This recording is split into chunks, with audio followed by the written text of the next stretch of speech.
Here we see the wingtip of an Airbus A350-1000.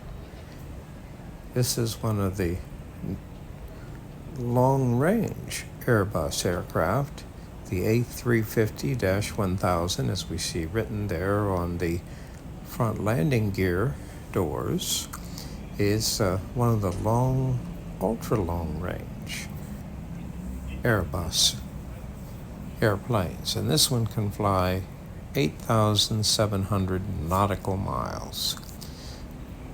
Quite a distance. And here it's at Dallas International Airport, and obviously is getting ready for a long flight. We're in the international terminal waiting to board our aircraft, and we're going to be flying Korean Airlines today. And there's our airplane, and I believe we're going to be flying on a 777, a Boeing 777 from Dallas to Seoul, South Korea.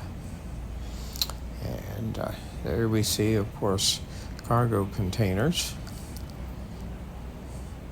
And there we see all the ground support vehicles.